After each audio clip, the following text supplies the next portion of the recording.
ஆகாஷவாணி.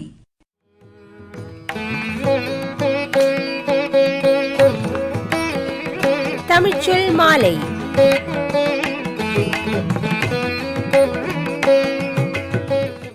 வணக்கம் நேர்களே, இது தமிழ்ச்சொல் மாலை.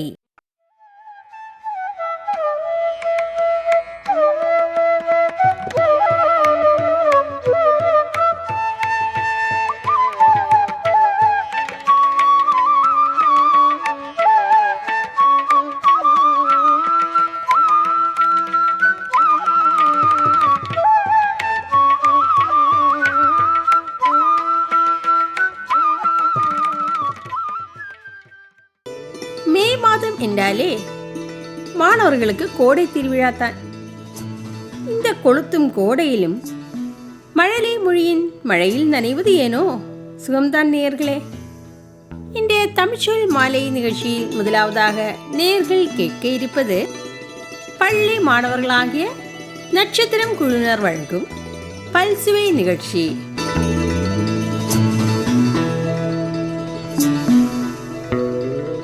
நிகழ்ச்சியில் பங்கேற்கும் மாணவர்கள் பிரியங்கா, தீப்தி, ரம்யா, சிவசிரிதா, ராஜேஸ்வரி மற்றும் சக்தீஸ்வரி.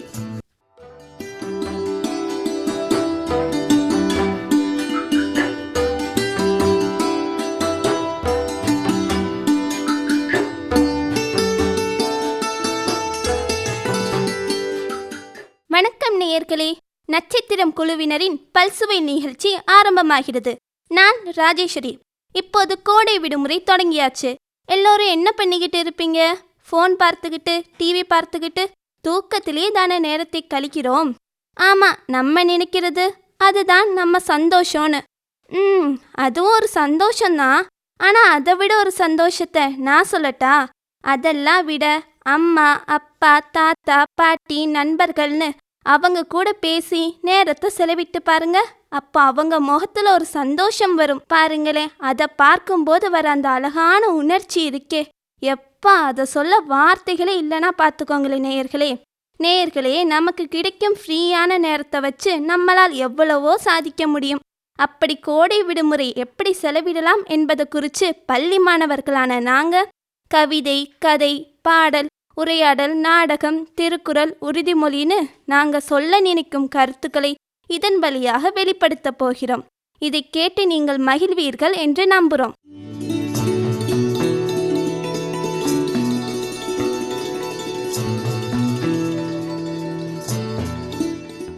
நிகழ்ச்சியில் முதலாவதாக சொற்பொழிவு வழங்குவர் பிரியங்கா.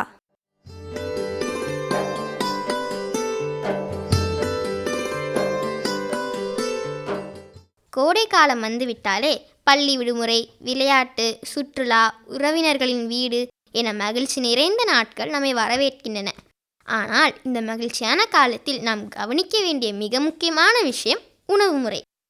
முதலில் கோடை காலத்தின் தன்மையை நாம் புரிந்து கொள்ள வேண்டும். கோடையில் வெப்பம் அதிகமாக இருக்கும், உடலில் வியர்வை அதிகரிக்கும், இதனால் நீரிழப்பு ஏற்படும்.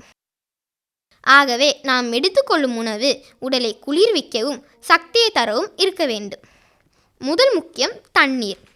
நீர் இருந்தால் உயிர் இருக்கும் என்பது உண்மை. கோடையில் அதிகமாக தண்ணீர் குடிப்பது மிகவும் அவசியம். தினமும் குறைந்தது 2 முதல் 3 லிட்டர் தண்ணீராவது குடிக்க வேண்டும். வெறும் தண்ணீர் மட்டுமல்லாமல் மோர், பழச்சாறு, நன்னாரி சர்பத், தேங்காய் தண்ணீர் போன்றவற்றையும் குடிக்கலாம். இவை உடலை குளிர்வித்து சோர்வை தணிக்கும்.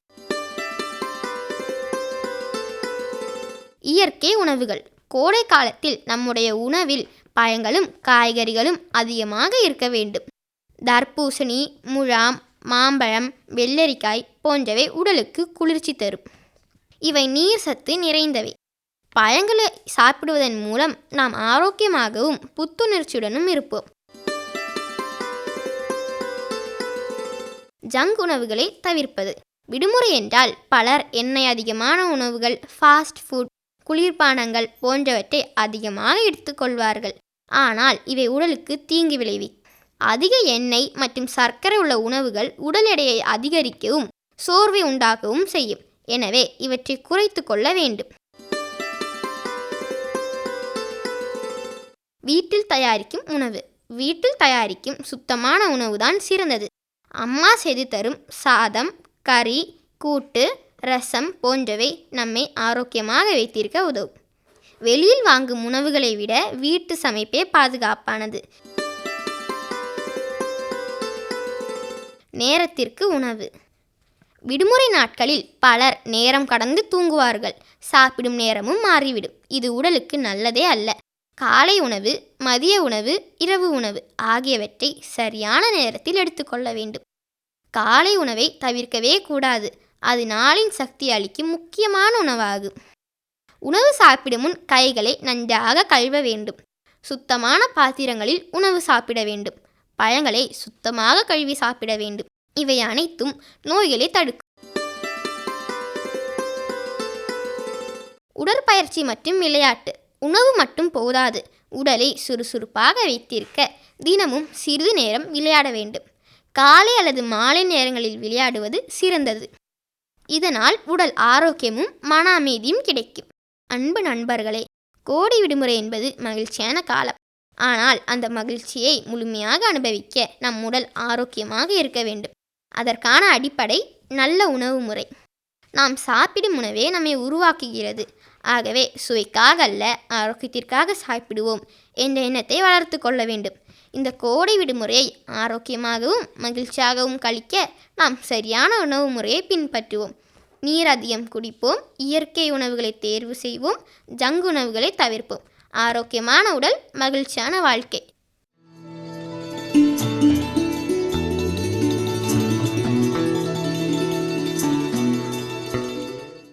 அடுத்ததாக நிகழ்ச்சியில் தொடருவது நாடகம் விடுமுறை திருவிழா.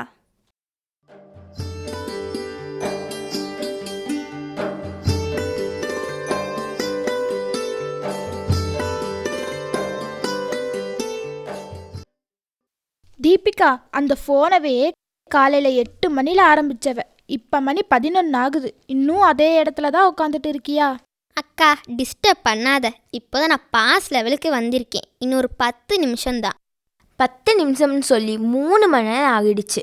வெளியே வந்து பாதேன், வானம் எவ்வளவு தெளிவாக இருக்குன்னு. அந்த மாமரத்தில் குயில் கத்துறது கூட உனக்கு கேட்கலையா? குயில் கத்துறதை விட இந்த கேம்ல மியூசிக் தான் எனக்கு பிடிச்சிருக்கு. போக்கா. என்ன விவாதம் இங்கே பலமாக நடக்குது? நிஜாம், உன் கண்ணு சிவப்பா இருக்கு பாரு. அந்த பெட்டியே பார்த்துட்டு இருந்தா அறிவு வளருமா? பாட்டி, இதில் எவ்வளோ டெக்னாலஜி இருக்கு தெரியுமா? நீங்கள் என்னவோ பழைய காலத்திலேயே இருக்கீங்க. டெக்னாலஜியா? கண்ணு, நாங்கள் சின்ன வயசில் விளையாடின விளையாட்டே ஒரு பெரிய கணக்கு தான். பல்லாங்குழி விளையாடும்போது சோழிகளை எண்ணி எண்ணி வைப்போமே, அதில் இருக்கிற கணிதம் உன் கேமில் இருக்கா? அப்புறம் தாயம் விளையாடும்போது வேற அந்த திட்டமிடல், அதெல்லாம் தான் நிஜமான மூளை வேலை. ஆமாம் பாட்டி, நீங்கள் சொல்லி கொடுத்த அந்த பழமொழிகள் கூட எவ்வளவு அர்த்தமாக இருக்கும். இந்தா தீபிகா, இந்த இளநீரை குடி முதல்ல. உடம்பு சூட்டை தணிக்கும். ஆஹா, செம்ம டேஸ்ட் பாட்டி. ஆனால் பாட்டி, வெயிலில் வெளியே போனால் ஒரே வியர்வையாக இருக்குது. அதுதான் எனக்கு பிடிக்கல. வெயிலில் வீர்க்கிறது உடம்புக்கு நல்லதுப்பா. அழுக்கெல்லாம் வெளியே வரும். ஆனால் இந்த வெயில் காலத்தில் நாம் மட்டும் ஜாலியாக இளநீர் குடிச்சா போதுமா? அந்த மொட்டை மாடியில் இருக்கிற சிட்டுக்குருவிகளை கவனிச்சியா? அதுங்க பாவம், தண்ணி கிடைக்காம அலையுதுங்க. ஆமாம் தீபிகா, நேற்று கூட ஒரு காகம் தண்ணி தொட்டிக்கிட்ட வந்து ஏமாந்து போச்சு. அப்படியாக்கா? ஆமாண்டா, நாங்கள் சின்ன வயசில் வீட்டு வாசலில் ஒரு பெரிய மண்ஜாடியில் தண்ணி வைப்போம். ஊரில் இருக்கிற மாடு, ஆடு எல்லாம் வந்து குடிக்கும். மனுஷனுக்கு மட்டும் இல்லை, எல்லா ஜீவராசிக்கும் தாகம் எடுக்கும்ல. பாட்டி, நீங்கள் சொன்னது இப்போதான் புரியுது. நான் என் கேமில் இருக்கிற ஸ்கோர் பற்றி தான் கவலைப்பட்டேன். ஆனால் நிஜ உலகத்தில் இருக்கிற சின்ன சின்ன விஷயங்களே விட்டுட்டேன். பரவாயில்லையே, உனக்கு ஞானோதயம் வந்துடுச்சு. அக்கா, கிண்டல் பண்ணாத. பாட்டி, அந்த பழைய மண் சட்டியை தாங்க. நான் இப்போவே அதை கழுவி நல்ல தண்ணி ஊற்றி மொட்டை மாடியில் வைக்க போகிறேன். அப்புறம் நம்ம 2 பேரும் சேர்ந்து தோட்டத்தில் அந்த புதுசாக வாங்கிட்டு வந்த செடிகளையும் சேர்ந்து நடலாம். பேஷ் பேஷ், அதுதான் என் செல்ல பேரன். அது மட்டும் இல்லை மலர், இன்னைக்கு சாயங்காலம் நாம் எல்லோரும் சேர்ந்து கம்பு அல்லது கேழ்வரகு கூழ் செய்யலாம். உடம்புக்கு குளிர்ச்சியாக இருக்கும். சூப்பர் பாட்டி, தீபிகா நீயும் வதியா? நான் உனக்கு சிறுதானியங்களோட நன்மைகளை சொல்லித்தாரேன். கண்டிப்பா அக்கா. ஆனால் எனக்கு இன்னொரு ஐடியா இருக்குது. பாட்டி, நீங்கள் அந்த பழைய துணிகளை வச்சு எப்படி பொம்மை செய்யணும்னு சொல்லி கொடுப்பீங்களா? தாராளமா. பழைய துணியில பொம்மை செய்வோம், பனை ஓலையில காத்தாடி செய்வோம், இப்படி எவ்வளவோ இருக்கு. நான் கூட ஒரு புது புத்தகம் வாங்கி வச்சிருக்கேன் நிஜாம். நாம் 2 பேரும் மதிய நேரத்தில் அதை படிக்கலாம். கதைகள் வாசிக்க வாசிக்க கற்பனை திறன் வளரும்னு டீச்சர் சொன்னாங்க. ஆமாங்க்கா, எனக்கும் கதை கேட்குறதுனா ரொம்ப பிடிக்கும். பாட்டி, நீங்கள் பொம்மை செஞ்சுக்கிட்டு ஒரு கதை சொல்லணும், என்ன? கண்டிப்பா. அக்கறைக்கு இக்கரை பச்சைன்னு ஒரு பழமொழி இருக்கு, அதை சொல்கிறேன். இந்த விடுமுறையில் நாம் எல்லோரும் சேர்ந்து ஒரு திருவிழா மாதிரி கொண்டாடுவோம். கேட்டீர்களா? அந்த பறவைகள் கூட இப்போவே சந்தோஷமாக கத்துதுங்க.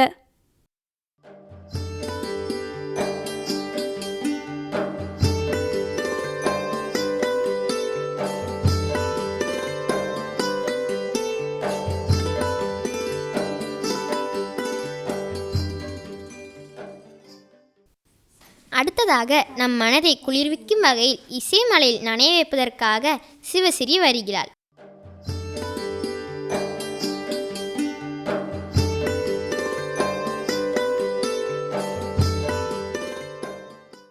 கோடை விடுமுறை சந்தோஷ நேரம், விளையாடலாம், சுற்றி பார்க்கலாம், ஆனந்தமாய் கொண்டாடலாம், எல்லோரும் சேரலாம், கடற்கரைக்கு போய் சுற்றி ஓடலாம், குழந்தைகள் சேர்ந்து மணற்கோட்டையாக்கலாம், பறவைகளோடு பாடல் பாடலாம், மெதுவாக வீசும் தென்றல் சுகம், தாத்தா பாட்டி வீட்டு சொரு கூறலாம், காரப்பக்கோடா சுடால தேனி, காட்டில் போய் வானம் பார்க்கலாம், குழந்தைகள் காலம் அசத்தி விடலாம், கோடை விடுமுறை சந்தோஷ நேரம், விளையாடலாம், சுற்றி பார்க்கலாம், ஆனந்தமாய் கொண்டாடலாம், எல்லோரும் சேரலாம், கடற்கரைக்கு போய் சுற்றி ஓடலாம், குழந்தைகள் சேர்ந்து மணற்கோட்டையாக்கலாம், பறவைகளோடு பாடல் பாடலாம்,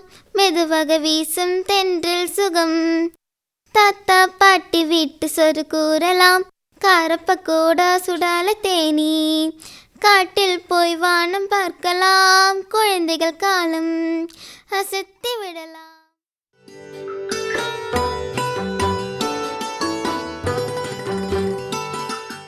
நிகழ்ச்சியில் அடுத்ததாக இனி நம் அனைவரையும் கதை உலகிற்கு கொண்டு செல்வதற்காக ஒரு அருமையான கதையை கூற வருகிறார் ராஜேஸ்வரி.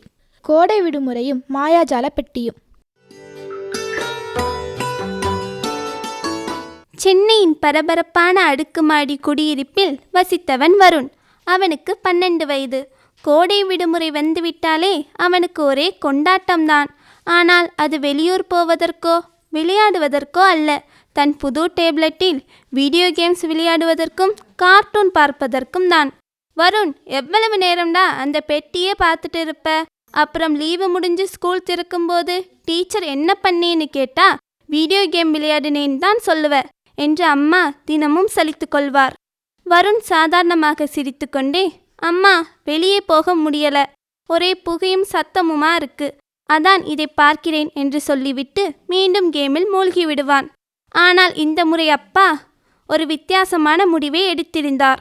வருண், இந்த விடுமுறைக்கு நாம உன் தாத்தா ஊரான செங்கல்பட்டு பக்கம் இருக்கிற ஒரு கிராமத்துக்கு போக போறோம் என்றார். வருணுக்கு தூக்கி வாரி போட்டது. அங்க வைஃபை இருக்குமாப்பா? எனக்கு போர் அடிக்காதா? என் டேப்லெட் இல்லாம நான் எப்படி இருப்பேன் என்று அடுக்கடுக்காக கேள்விகளை கேட்டான். ஆனால் அப்பாவோ சிரித்துக்கொண்டே, அங்க இயற்கை வைஃபை இருக்கு வருண், போய் பாரேன் என்றார். கிராமத்து வருகை, ஒரு புதிய உலகம். மறுநாள் அதிகாலை பசுமையான வயல்வெளிகளுக்கு இடையே அந்த பேருந்து நின்றது. வருண் கீழே இறங்கியதும் அவளை முதலில் வரவேற்றது ஜில்லென்று வீசிய காற்று. அப்பா, ஏசி இல்லாமலேயே இவ்வளவு குளிர்ச்சியா இருக்கே என்று ஆச்சரியப்பட்டான். தூரத்திலே தாத்தா வாசலில் நின்று காத்து கொண்டிருந்தார். வருணை பார்த்ததும் ஓடி வந்து அணைத்து கொண்டார். வா என் செல்ல குட்டி, எவ்வளவு மெலிஞ்சு போயிட்ட, இந்த 1 மாசத்துல உன்னை தேத்திடலாம் என்றார் தாத்தா. தாத்தாவின் வீடு ஒரு பெரிய ஓட்டு வீடு. வாசலில் பெரிய வேப்பமரம். அந்த மரத்தடியில் ஒரு மண்பானை இருந்தது. தாத்தா அதிலிருந்த தண்ணீரை குவளையில் ஊற்றி கொடுத்தார். வருண் அதை குடித்ததும், வாவ், ஃப்ரிட்ஜ் தண்ணியை விட இது எவ்வளவு சுவையா இருக்கு என்று வியந்தான். மாயா ஜலப்பெட்டி தாத்தாவின் பாடம். மதிய நேரம் ஆனது. தாத்தா வருணை அழைத்து கொண்டு பின்னால் இருந்த தோப்பிற்கு சென்றார். அங்கே ஒரு பெரிய வேப்ப மரத்தின் அடியில் ஒரு பழைய மரப்பெட்டி இருந்தது. தாத்தா, இது என்ன பெட்டி என்று கேட்டான் வருண். இதுதான் மாயாஜல பெட்டி வருண், இதில் தான் என் விடுமுறை நினைவுகள் எல்லாம் இருக்கு என்றார் தாத்தா. தாத்தா மெதுவாக அந்த பெட்டியை திறந்தார். அதில் பழைய படங்கள், ஒரு சின்ன பல்லாங்குழி பலகை, பனையோலையில் செய்த பொம்மைகள் மற்றும் சில வண்ணமயமான சோழிகள் இருந்தன. தாத்தா, இதெல்லாம் வச்சு என்ன பண்ணுவீங்க என்று கேட்டான் வருண். தாத்தா சிரித்துக்கொண்டே, இதை வச்சுதான் நாங்கள் விளையாடுவோம் வருண்.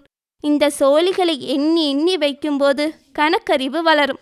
அப்புறம் தாயம் விளையாடும்போது திட்டமிடல் கற்றுக்கலாம். இதெல்லாம் தான் நிஜமான மூளை வலி என்றார் தாத்தா.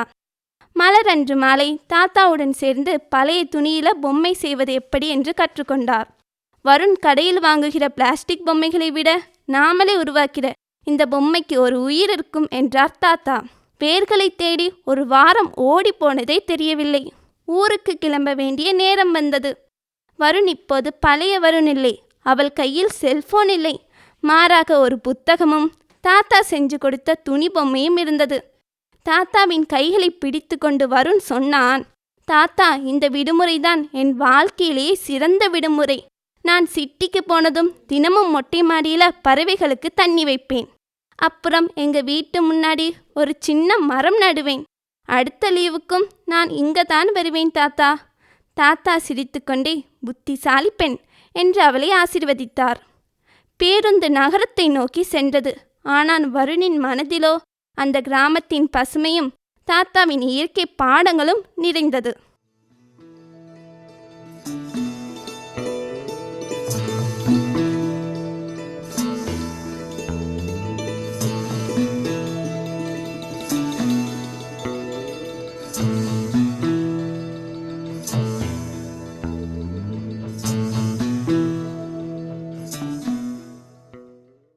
நிகழ்ச்சியில் அடுத்ததாக உரையாடல் வழங்குபவர்கள் பிரியங்கா மற்றும் சத்தீஸ்வரி.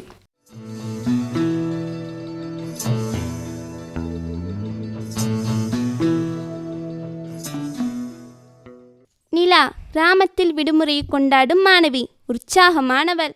சேத்தா நகரத்தில் முடங்கி கிடக்கும் மாணவி, ஏக்கத்தில் இருப்பவள். ஃபோன் ரிங்காகும் சத்தம். ட்ரிங் ட்ரிங். சேத்தா ஃபோனை எடுக்கிறாள்.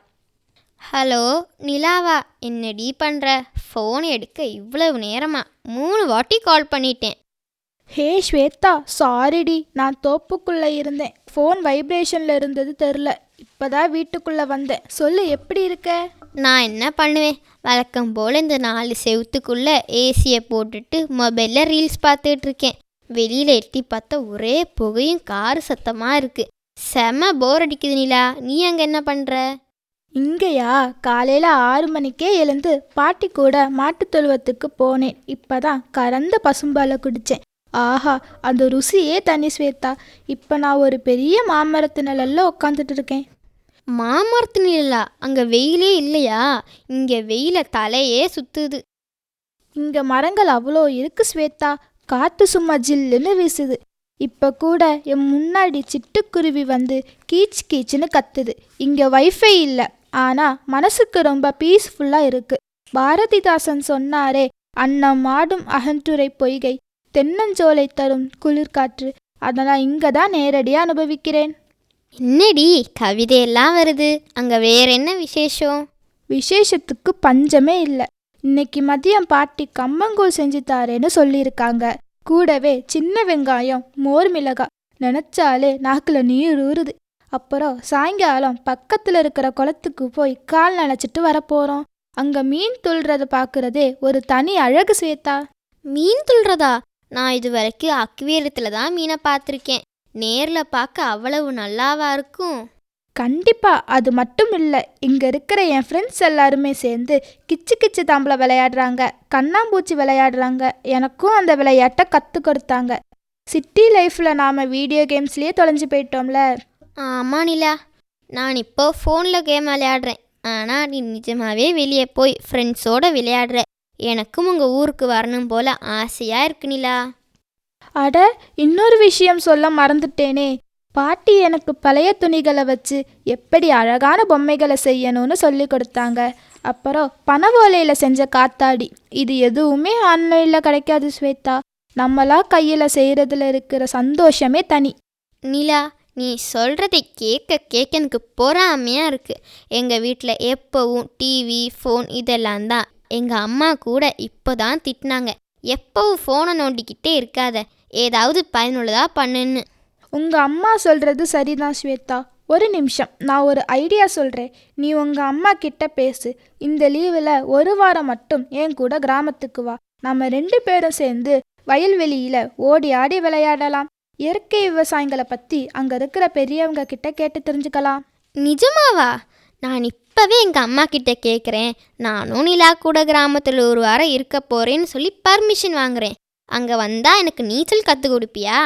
தாராளமாக. எங்கள் ஊர் குளத்தில் நீச்சல் அடிக்கிறதுக்குன்னு ஒரு தனி பட்டாளமே இருக்குது. அப்புறம் ராத்திரி நேரத்தில் மொட்டை மாடியில் படுத்துக்கிட்டு நிலாவை பார்த்துக்கிட்டே பாட்டி கதை சொல்லுவாங்க. அதை கேட்டால் நீ ஊருக்கே போக மாட்டேன்னு சொல்லுவ. சூப்பர் நிலா, கம்ப்யூட்டர் கோர்ஸை அப்புறம் கூட பண்ணிக்கலாம். ஆனால் இந்த கிராமத்து அனுபவம் கிடைக்கிறது ரொம்ப கஷ்டம். நான் இப்போவே எங்கள் அம்மா கிட்ட பேசிட்டு உனக்கு மெசேஜ் பண்ணுறேன். சீக்கிரம் வா நிலா. இங்கே பாட்டி உனக்காக மண்பானையில் சமைச்சு வைக்க காத்துட்டு இருக்காங்க. மண்ணோட மதிப்பையும் நம்ம பாரம்பரியத்தையும் நேரில் பார்ப்போம். கண்டிப்பாக நிலா, இந்த விடுமுறை எனக்கும் ஒரு மறக்க முடியாத விடுமுறையாக இருக்க போகுது. பாய். பாய் ஸ்வேதா, சீக்கிரம் கிளம்பி வா. ஃபோன் கட்டாகும் சத்தம்.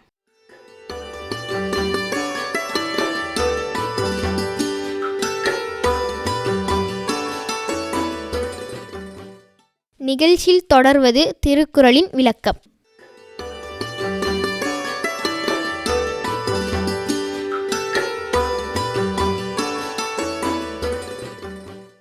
குறளோடும் கோடையோடும். கோடை வெயில் கொளுத்த தொடங்கிடுச்சு. பள்ளிக்கூட விடுமுறையும் வந்தாச்சு. இந்த விடுமுறை நேரத்தை வெறும் விளையாட்டோடு மட்டும் நிறுத்தாமல் நம்ம வாழ்க்கைக்கு தேவையான அறிவு கனியை சுவைக்க போகிறோம். அதுதான் உலக பொதுமறை திருக்குறள்.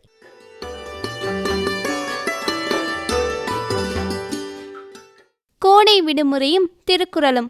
நண்பர்களே, வெயிலுக்கு பயந்து வீட்டுக்குள்ளேயே முடங்கி கிடக்கும் மாணவர்களுக்கு திருவள்ளுவர் என்ன சொல்றார் தெரியுமா? கேடில் விழுச்செல்வம் கல்வி, ஒருவருக்கு மாடல்ல மற்றவை எவை. நாம சேர்த்து வைக்கிற சொத்து எல்லாம் ஒரு நாள் அழிஞ்சு போகலாம். ஆனா இந்த விடுமுறையில நீங்க கத்துக்கிற கல்வி அப்படிங்கிற செல்வம் உங்களை விட்டு என்னைக்குமே அழியாது. அதனால ஒரு நாளைக்கு ஒரு குறள் வீதம் இந்த 60 நாள் விடுமுறையில 60 குறள்களை படிச்சு பாருங்களேன். அது உங்க வாழ்க்கையே மாற்றிடும்.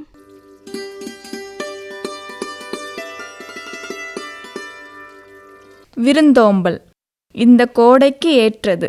வெயில் காலத்தில் வீட்டுக்கு வர்றவங்களுக்கு ஒரு சொம்பு தண்ணி கொடுக்கிறது எவ்வளவு பெரிய புண்ணியம் தெரியுமா? வள்ளுவர் விருந்தோம்பல் அதிகாரத்தில் அழகாக சொல்கிறார். மோப்பக்குழையும் அனிச்சம் முகத்திருந்து நோக்கக்குழையும் விருந்து. அனிச்சம்பூவை மோந்து பார்த்தாலே வாடிடுமாம். அதுபோல வீட்டுக்கு வர்ற விருந்தினரை நாம முகம் சுழிச்சு பார்த்தாலே அவங்க மனசு வாடிடும். இந்த விடுமுறையில வீட்டுக்கு வர்ற சொந்தக்காரங்களை இன்ப முகத்தோட வரவேற்க கத்துக்குவோம்.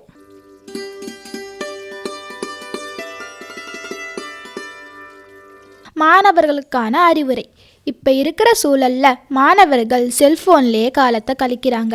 அவங்களுக்காக இதோ ஒரு குறள். தொட்டனை தூறும் மணற்கேணி மாந்தர்க்கு கற்றனை தூறும் அறிவு. மணற்கேணியை தோண்ட தோண்ட எப்படி தண்ணீர் சுரக்குமோ அதுபோல புத்தகங்களை படிக்க படிக்கதான் நம்ம அறிவு வளரும். இந்த விடுமுறையை ஒரு தேடலா மாத்துங்க.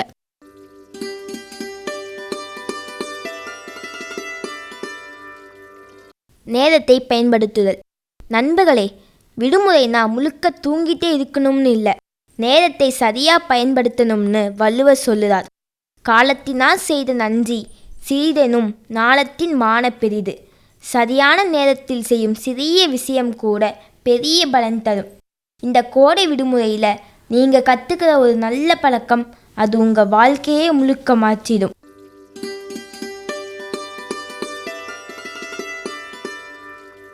ஒழுக்கமும் நல்ல பழக்கமும். இன்னொரு முக்கியமான விஷயம் ஒழுக்கம். விடுமுறைன்னு சொன்னால் கட்டுப்பாடு இல்லாமல் இருக்கக்கூடாது. இதை பற்றியும் வள்ளுவர் அழகாக சொல்கிறார். ஒழுக்கம் விழுப்பம் தரலான், ஒழுக்கம் உயிரினும் ஓம்பப்படும். நம்ம வாழ்க்கையில் உயர்வு வரணும்னா ஒழுக்கம் ரொம்ப முக்கியம். இந்த விடுமுறையில் நல்ல பழக்கங்களை வளர்த்துட்டீங்கன்னா அது உங்கள் வாழ்க்கைக்கு பெரிய அடித்தளமாக இருக்கும்.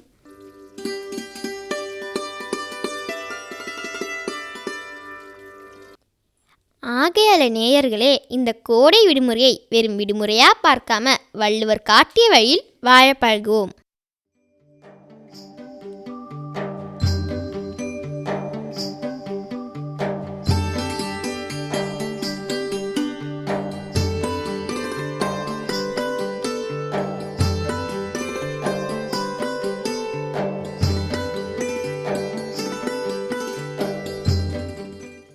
நிகழ்ச்சியில் கடைசியாக நம் அனைவருக்கும் இந்த விடுமுறையில் எப்படி செயல்பட வேண்டும் என்பதை பள்ளி மாணவர்கள் உறுதிமொழியாக எடுக்க போறாங்க. இதை கேட்டுட்டு இருக்கிற நீங்களும் உங்க வலது கையை முன்னாடி நீட்டி இவங்க கூட சேர்ந்து சொல்லுங்க. நான் இந்த விடுமுறை காலத்தில் ஒரு சிறு செடியையாவது நட்டு அதை அன்போடு வளர்ப்பேன் என உறுதி கூறுகிறேன். வெயில் காலத்தில் தாகத்தினால் தவிக்கும் பறவைகளுக்கும் விலங்குகளுக்கும் என் வீட்டு வாசலில் ஒரு பாத்திரத்தில் குடிநீர் வைப்பேன் என உறுதி கூறுகிறேன். செல்போன் மற்றும் வீடியோ கேம்களில் என் நேரத்தை வீணாக்காமல் நல்ல கதை புத்தகங்கள் வாசிப்பேன் என உறுதி கூறுகிறேன். என் தாத்தா பாட்டியிடம் கதை கேட்டு மகிழ்வேன். நம்மூர் மண்ணின் பாரம்பரிய விளையாட்டுகளை விளையாடுவேன் என உறுதி கூறுகிறேன். பிளாஸ்டிக் பைகளை தவிர்த்து துணி பைகளை பயன்படுத்துவேன். மின்சாரத்தையும் தண்ணீரையும் சிக்கனமாக செலவிடுவேன் என உறுதி கூறுகிறேன்.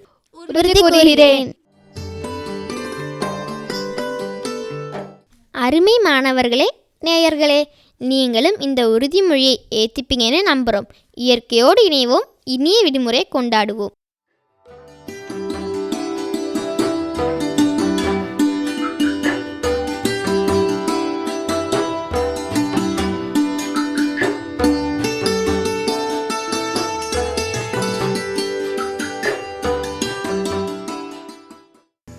நிகழ்ச்சியில் இதுவரை நேயர்கள் கேட்டு மகிழ்ந்தது பள்ளி மாணவர்களாகிய நட்சத்திரம் குழுவினர் இணைந்து வழங்கிய பல்சுவை நிகழ்ச்சி. நிகழ்ச்சியில் பங்கேற்ற மாணவர்கள் பிரியங்கா, தீப்தி, ரம்யா, சிவசிரிதா, ராஜேஸ்வரி மற்றும் சக்தீஸ்வரி.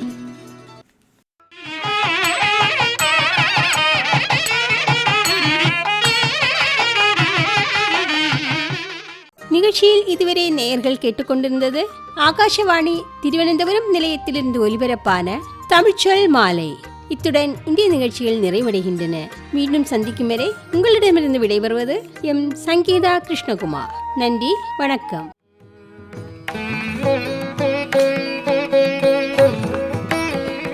தமிழ்ச்சொல் மாலை.